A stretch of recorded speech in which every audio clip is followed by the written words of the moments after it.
मध्य प्रदेश के 28 विधानसभा सीटों पर उपचुनाव होने जा रहे हैं, जिनमें से 16 सीटें ग्वालियर चंबल संभाग की हैं, जहां मुकाबला बेहद जबरदस्त नजर आ रहा है। दूसरी खास बात यह है कि ग्वालियर चंबल संभाग की 16 सीटों में से 13 सीटें ऐसी हैं जहां किसान निर्णायक भूमिका में है। यही कारण है कि दोनों प्रमुख दल के प्रत्याशी अन्नदाता को अपने अपने दल के लिए रिझाने में जुटे हुए हैं।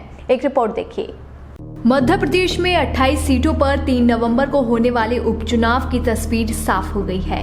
ग्वालियर पूर्व सीट पर उपचुनाव का मुकाबला बेहद ही दिलचस्प नजर आ रहा है। ग्वालियर सिंधिया परिवार के परंपरागत संसदीय क्षेत्र है और ऐसे में इन उपचुनावों में सिंधिया की सल्तनत दांव पर है, क्योंकि अक्सर वो चुनावी मैदान में एक पार्टी से होते थे, लेकिन उनकी पार्टी इस बार बदल चुकी है। सबसे बड़ी बात ये होगी कि सिंधिया की प्रतिष्ठा वाली इस सीट पर आखिर किस पार्टी को जनता का प्यार मिलता है।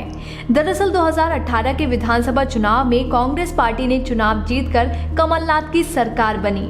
वहीं ज्योतिरादित्य सिंधिया ने कांग्रेस से बगावत कर दी और बीजेपी में शामिल हो गए, जिसके बाद एमपी में कमलनाथ की कांग्रेस सरकार अल्पमत में आ गई और गिर गई, क्योंकि सिंधिया के साथ उनके कई समर्थक विधायक ने भी कांग्रेस सरकार से इस्तीफा देकर बीजेपी में शामिल हो गए।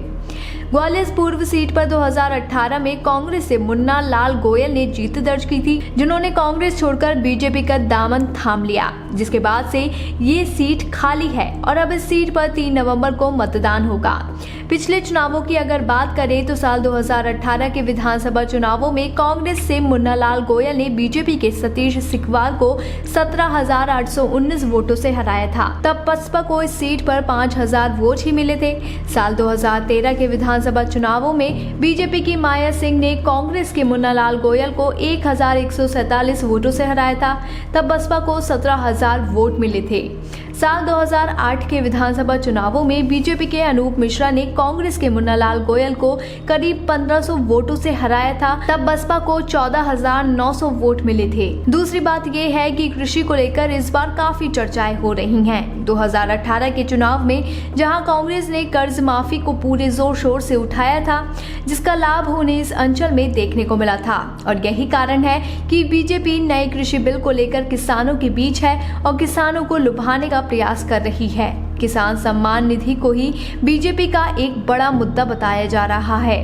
अंचल की जिन 16 सीटों पर उपचुनाव होने हैं, उनमें से ग्वालियर, ग्वालियर पूर्व, मुरैना और अशोकनगर सीटें हैं, जिनमें शहरी क्षेत्र आता है, और बाकी ही सीटें पूरे तरीके से ग्रामीण हैं। खैर, दोनों दल अपनी पूरी ताकत लगा रहे हैं उपचुनाव में जीत हासिल करने के लिए। अब देखना होगा कि सूबे में जनता कांग्रेस का हाथ थामती है या बीजेपी का कमल खिलाती है।